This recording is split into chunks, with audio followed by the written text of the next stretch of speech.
Hi, welcome to Mountain Climbers. Today I am switching it up and I am giving you the second episode to my new spinoff, Mountain Climbers Youth Edition. So, I say this quote quite a bit, and that is your circumstances can either make you bitter or better. The choice is yours. Now, it can be difficult for adults to live by these words. So I think it's that more inspiring and amazing when a young person chooses better. And that's exactly what Jocelyn Cooper has done. This young lady has allowed God to use her story in mighty ways through a ministry that she has launched that has not only reached and encouraged people on the local level, but nationally as well. So, as you can see, I am super excited about this, and I can't wait any longer for you to hear Jocelyn's extraordinary story. So, let's go over to Zoom and connect with her. But let me tell you, you're going to laugh, you're going to shed some tears, and you're just going to have that feeling of deep contentment in your heart when you see someone scale their mountains as Jocelyn has done. But above all, my hope through this episode is that you will be encouraged and challenged to choose better, just like Jocelyn.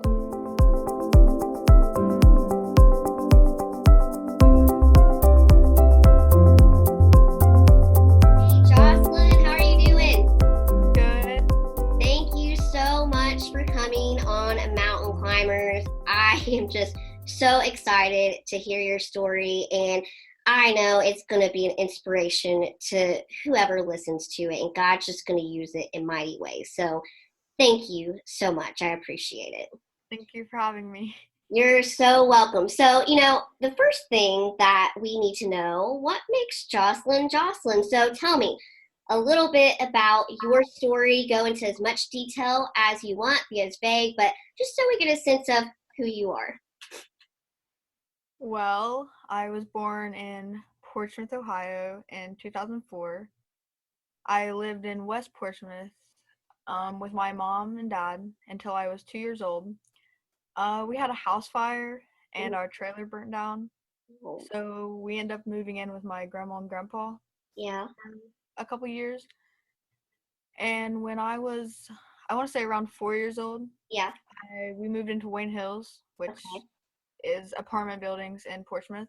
yeah, My dad around the time started using pretty bad, and he was spending a lot of money on drugs yeah, and getting food and stuff. yeah, So my mom, being protective over me, mm-hmm, made him leave the house. yeah, And not not too much longer after that, my mom started using again, okay, and she went to jail when I was 5 mm-hmm, for 3 months, and I moved in with my grandma. it's tough, After I moved in with my grandma for those 3 months, my mom got out and went into rehab, uh-huh, and I moved in to rehab with her. yeah, We were only there for like maybe a month and a half, and she started having really bad seizures, oh man, and we had to leave. yeah, So we moved in with my mama again, uh-huh, and my papa passed away from a heart attack around yeah, that time. I So remember it that, was yeah, my mama. mm-hmm, It was my mama, me, my papa, or me, my mama, and my mom. mm-hmm, And we stayed there until I was around 7 years old, and my mom met my stepdad. So we moved in with my stepdad. mm-hmm, Around that time, I started riding the church van to a church that was nearby my stepdad's house. okay, I rode it every Sunday and Wednesday, morning and night on Sunday. mm-hmm. And Just on your own. yeah, I did it on my own. That's amazing. I don't know why I wanted to. One day I just wanted to go. Maybe a friend invited me or something, but I just started Had riding. that voice, like you didn't know Yeah, what it was, but you knew, like I you just felt that wanted to go. drawing. Yeah. Yep. And I always tried to invite like my stepdad and mom, but they were never really into it. They Yeah, came a couple times, like if we had like either a performance or something, like uh-huh. Christmas stuff like that, Yeah, but they never really came. But I went a lot. Okay. Anywhere me and my mom stayed, the church van would come and get me, or my Sunday school teacher. She would drive around from house to house to see if I was there Sunday morning and That's try to so get me. great. Yeah, they were all very welcoming, and um, I went there until I moved to Wisconsin. I went to that church from the time I was 7 until I moved to Wisconsin. Okay. Yeah. Um, When did you move in with Sonia? Do you remember about what age? I was 13 when I moved to 13. Okay. Wisconsin. Okay. And how old are you? I How old am I now? Yeah. 16. What? I just No, 16. you're not. Yeah. Oh my goodness. I did not. I thought you were gonna be like 14. Oh my goodness. Okay, sorry. I'm reeling from that shock. Keep going. um, when I was about 11, I want to say, Uh-huh.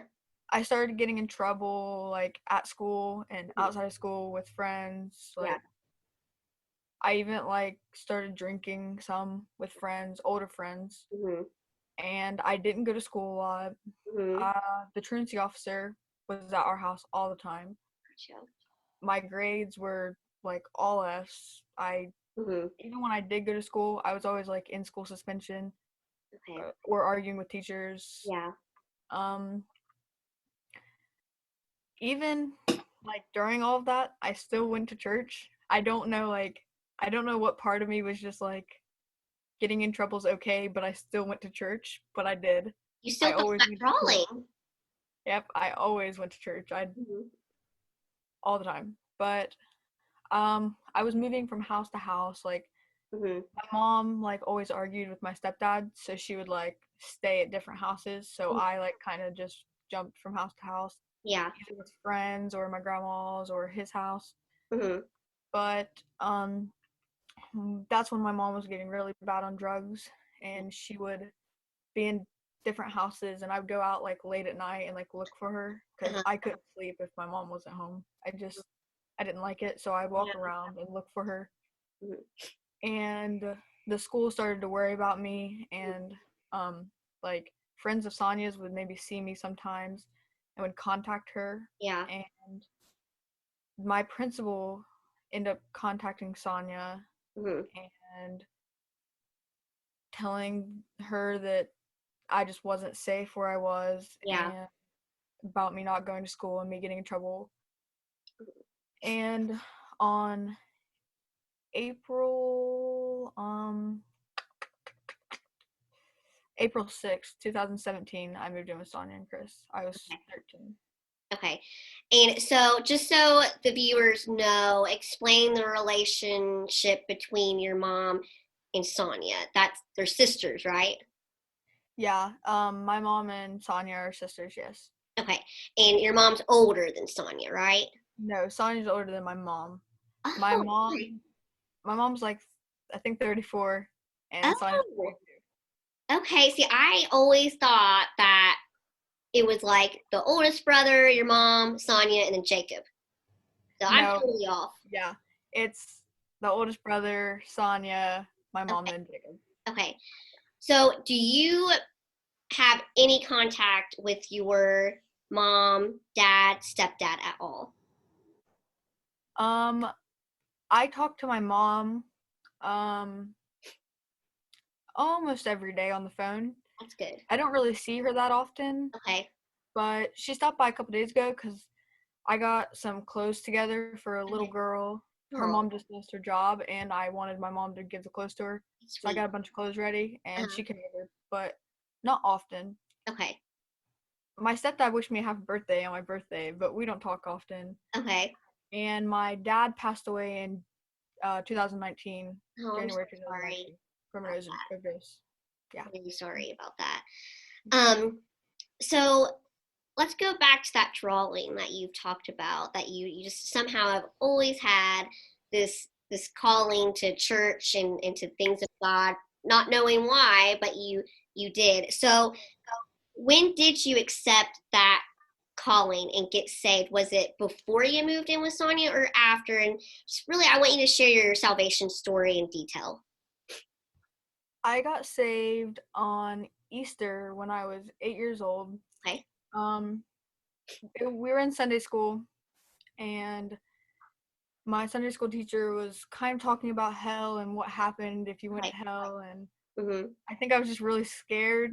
Yeah. And like, I just remember like breaking down and getting upset Yeah. and going to her after Sunday school. Uh-huh. And we went to my pastor's office and we got down before church service. Uh-huh. And I gave my heart to the Lord. Yep. That's so awesome. So you gave your heart to the Lord when you were 8 years old, but that was kind of before you got into the trouble that you did. So did at some point you rededicate your life to the Lord and get things nailed down again? I got rededicated not that long ago. Okay. Yeah, we're actually pretty recent. I got rededicated. Okay. When was that date? Uh, It does not matter, just as long as you remember the experience. Was it at Rubyville? it was at the house. The house again? Okay, Yeah. cool. All right, which is really awesome because that just shows it does not matter where you're at. Yeah. God hears you anywhere, and He will come to where you at. You do not have to be at, a church service. I got saved in the bathroom, knelt down by the toilet in our old sanctuary. That's how I got saved. So Oh I my goodness.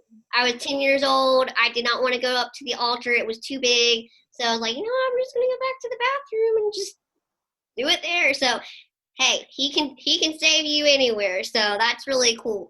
So, okay, you got saved when you were 8. You recently rededicated your life. So when did God start putting the vision of a ministry on your heart? What was the inspiration to launch this ministry?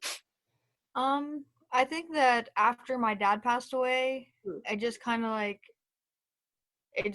everything changed. I feel like Uh-huh. everything just kind of twisted around. And I think after I found out that my dad was saved before he passed away, Oh, that's great. Yeah. yeah, yeah, Yeah. it was definitely a big relief off of me. Yes. But I think a lot changed after that, especially. Hmm. And even though it was hard, I just wanted to help other people Yeah. that might be going through the same thing Hmm. and know that they don't need to lose faith and hope because, like, even with bad things, a lot of good things can come. Yeah. And I had an interview with the Today Show to talk about my story. Hmm. And there were a couple of other girls that were there with me that had similar situations. And once we all kind of got to talking, I just thought like I felt like safe with them and like Yeah. I could just open up so like easily. Hmm. I couldn't do that with like school counselors or sauna or friends, Hmm. even though like they were there for me, it just Yeah. wasn't the same. So I Yeah. I mean, wanted to be not able to, only did they understand where you were coming from, they were your age. yeah, yeah. We were all around the same age, yeah. It was great to just be able to open up to someone that knew what I was going through and was around my age. So they had really similar situations. And they could give me advice and I could give them advice. Hmm. So that's kind of what the inspiration was. Tell us the name. What was the name? Directly affected. Directly affected. Okay, so how did you decide on directly affected, and what's that name mean to you personally? We kind of like all came up with directly affected. Uh-huh. I think that just we say directly affected a lot. Like whenever I think of like what's happened to me, I've Hmm. been directly affected. Yeah. Everything that's happened in my life, I'm directly affected. Yeah. You can be directly affected by lots of different things, Yeah. but I've been directly affected by the drug epidemic, and there are a lot of people that are affected by it, except the person that's Hmm. going through it. Yeah. All kinds of families are directly affected. Yeah. So it So definitely has a big place in my heart. I love the that is name. so true. I love that name, and I love the truth behind it because that's so wise. You're very wise for your age. So that is, that's amazing. But, you nailed down the name, directly affected. How did you decide what these meetings would offer?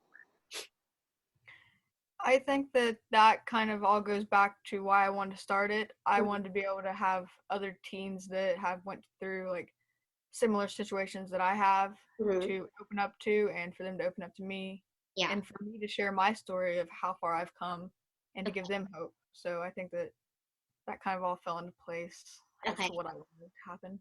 gotcha. So take me through what a typical meeting is like so teens watching this who may need this type of program will know what to expect before they even come.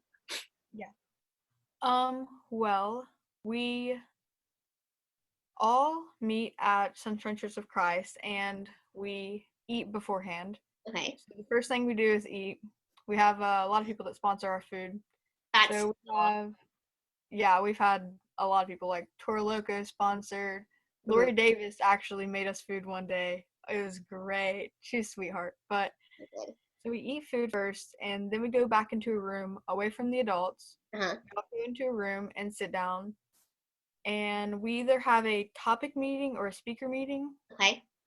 Um, the speaker, I'm normally the person that talks, but like when we had a speaker meeting, I have spoken. We've had Okay. a mental health therapist come and Mhm. speak, and we've had someone come and talk about jobs for kids that are going through problems like this, for them to be able to get jobs. Yeah. That's a great So idea. yeah, we have different people like that come and talk to us, but that's only once a month, and the rest of the month I set out like a lesson and we have a topic, and it Okay. just kind of gets conversation starting, and we all go around and just either you can just listen or you can share like what you want to. Okay. Sometimes we just talk about our weeks, like Mhm. it just depends. Yeah. Okay. So that's good to know because, a teen might want to come to this, but they might be a little shy and backward at first. So they can come and just sit and listen and take it Yeah. in. Okay. You have the option to say pass. Like if you don't want to say anything, you pass it to the next person and they talk. Okay. Yeah. We have a Okay. lot of kids that actually do that at first. Yeah. Okay. Well, that's great. I know that will ease their minds, to know that. I would be like that too. It would take me a little bit, Yeah. to ease into that. So I think that's just the perfect setup. So, you've been doing this for how long? I want to say like 3 or 4 months maybe. Okay. So in that 3 or 4 months, do you have any favorite stories that come to mind that you've seen how another teen has been really just greatly impacted by directly affected? Well, I'm not allowed to use names I because, like, I you didn't know, think so. but there is a boy, and when he first started coming to the meetings, Mhm. he was just, he was bad. He acted out like he would at school, maybe. Yeah. He would, like, talk a lot and, Mhm. like, try to, like, record stuff, and, like, Yeah. he acted out. Yeah. And as, like, he kept coming, he never stopped coming. Like, he never missed a Monday. He came, he came, he came. Mhm. And recently, he came to the CNN interview and he gave his like entire story. Uh-huh. And I wasn't able to make it to one of the meetings recently, Uh-huh. and he led the meeting. Oh He my led the goodness. entire directly affected meeting with all the kids, and I'm just seeing him grow so much. He's a great kid, and I think that that's just one kid that's already like he's opening up to everyone. He's becoming better. Yeah. But there's also a couple little girls Uh-huh. that they also kind of act out, not as much, but they always they always call me. Like I'm telling you, like once a week they call me. So sweet. Jocelyn, they talk to me. Uh-huh. Um, we like go down there and we give him food, Yeah. stuff like that. I went to a recovery collision thing, and it was like a Valentine's Day party, Yeah. and two of the little girls came and set up a booth with me at the recovery collision and stayed like 4 or 5 hours and just sat there with me at the table. That just made me like they're great kids. That's I so love them all. sweet. Oh my goodness. And this, it just shows how much this is needed for these kids to, to get past the hurt that they've experienced. And, you mentioned the teenage boy and then little girl. So what's the age limit? Is there an age limit for this? At the beginning, it was supposed to be 12 and up just because stuff we might talk about. Yeah. But I actually have a 9-year-old girl that comes, Okay. and my oldest that I've had was like, I think 19. So I don't really worry about the age limit, not really. I don't think you can because, like the name directly affected, if they're Yeah. affected, There's too they're, many people that are yeah, affected. yeah, they're gonna need support. So I think that's amazing. So, okay, you've talked a little bit about it, but the impact that directly affected has not just been locally, but it's been nationally as well, which I think is so amazing. You mentioned the Today Show Yeah. and CNN. Like, oh my goodness, what was going through your mind when CNN called you and said, "Hey, we would like to do an interview"? I was I was happy. I was so happy. I just want the word out there Mm-hmm. for everyone to hear about. I Yeah, just remember like looking at her like Sonya when Sonya told me I was like, "What? Like are you sure?" I I was very happy. I want everyone to see what's happening and I want it to grow. Not only like here, but I want it to be different places. People start their own directly affected meetings in different places all around the world because it's not just Portsmouth, Minford, Willersburg that's affected by this. It's that that is so true. Um, so when did that interview air? it airs in a couple months. It has It's not aired yet. no. So give us the date because people need to be on the lookout for this. You know? It I think it is in 3 months. They do not have a date yet, I do not think. Okay, But I know that they have a lot to like work on before they can, cause they stayed with me for like 3 days. So I remember that. That was like, yeah, was that so much fun to have a camera crew at your house?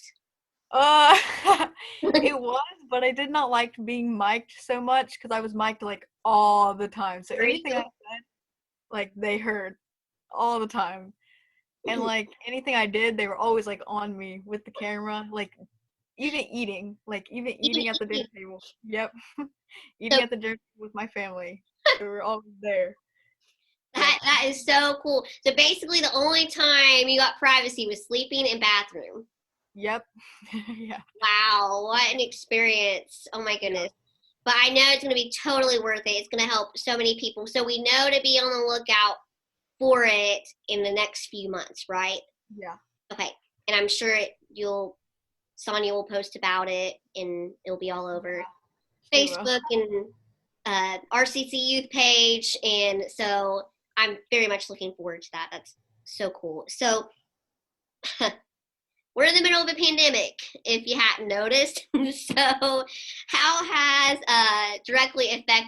been directly affected by COVID-19? Have you had to stop all of your, meetings, or have you been able to do it through um, technology? We have been doing a live video. Okay. Me and then I have two other girls that are doing them also. Mm-hmm. Every Monday we take turns doing a live video on Facebook, and then it's also put on the story on Instagram, Okay, and you great. can watch it on either. Yeah. Okay. So we That, have been continuing with the meetings. that's so awesome. And they can go to the directly affected Facebook page, Instagram page to know when, Yep. these meetings are going to All take the place. information is All on. information's on there. Um, so, here soon we're going to slowly start opening up, the state and that kind of thing. Um, Public meetings for directly affected, they'll begin resuming whenever it's safe, right? Yeah. Okay, and that information will be on the Facebook and Instagram pages Yes. as well. Okay. And if you like DM or message the either directly affect Facebook or Instagram, I will reply to any messages that I get or Okay. questions. Okay. That's perfect. Good to know because I know people might wonder, what's going on, during these times and can they still have access and the help they need. So that's wonderful, wonderful news. Um, what are the future plans with directly affected? Will you expand at all or what's We're already working on that. We okay? are Can you we are share? wanting to get one in Portsmouth as soon as possible, Okay. so that when like they have like the recovery meetings Mm-hmm. for the girls in like group homes and things like that, Yeah. they can bring their kids to directly affected, and then they can go to their meeting. So we're going to try to get one in Portsmouth as soon as possible. But after that, we're still going to grow it to like Kentucky, Willisburg, and have one at all these different places. That, I want to see it grow, like obviously, like I said, worldwide, but I oh can't yeah. be everywhere at once. So Mhm. I want to see other people like after we get all of this started, because we've had people contact us and ask about that. That's So wonderful. after And we get this started, I want that definitely. if they contact you, you kind of walk them through like this is how we did it, this is how you can do it. So they can Mhm. contact you and get that information. Yes, Okay. definitely. Okay. That's wonderful. And so like you mentioned like Willersburg, Portsmouth, and just so for viewers all over understand that's our Scioto County, the area that Jocelyn and I live in. Those are different cities. So she's trying to get like in every city in Scioto County. Is that the goal? Okay, Yes, that's amazing, and and you move it know, into Kentucky after we do like some Ohio. Get okay. it moved to Kentucky. Yes, and for my other, the viewers that don't know, Jocelyn and I, we live about 15 minutes away from Kentucky. Could throw a rock. It's Yeah. there where we say crick, we say holler, we say y'all. So yeah. So anyway, so that's really cool that you're gonna even go into Kentucky and maybe all 49 states. Get it directly affected in Hawaii. That Oh should yeah. Yep, they probably need one. that would be awesome. But yeah, I right now want to encourage viewers pray for that vision that Jocelyn can expand that, and just God will open doors because it's as she said, it's not just here this drug pandemic, it's worldwide. So please be praying for that. So last question: what advice or encouragement would you give teens that have faced a similar mountain as you have, and how can they keep climbing? I want to say never lose faith. Always have faith and always have hope. Mm-hmm. And don't stop praying. Mm-hmm. Just pray, pray, pray, and God will help you come out of any situation you're in. Yeah. He has a plan for every single one of you. You just need to try to stay on it Mm-hmm. no matter what's happening in your life and keep climbing. Keep Yeah. going. I mean, that's all we can do. So I want to thank you so much for coming on and sharing your story. I know it's not always easy to remember, but if we can help others through the mountains that we've climbed, then it's not in vain. And that's what our purpose is for on this earth, is to help others and point them to God. And you are so wise for your age, and I'm just so inspired by your attitude and that you've chosen to be better and not bitter in the midst of your circumstances. So thank you, thank you, thank you. I don't even think you're going to know the impact you have until you get to heaven. So I appreciate you and the smile that you always have on your face. But viewers, I want to encourage you to go check out the Directly Affected Facebook and Instagram page. Read up all about it, and maybe the Lord will put it on your heart to partner with them somehow and be a blessing to them, because everyone I think is affected by this drug pandemic somehow. So please, please, please, please just go check it out. And I know for a fact that when you do, you're going to see this: when your strength comes from the right source, there's not a mountain you can't climb.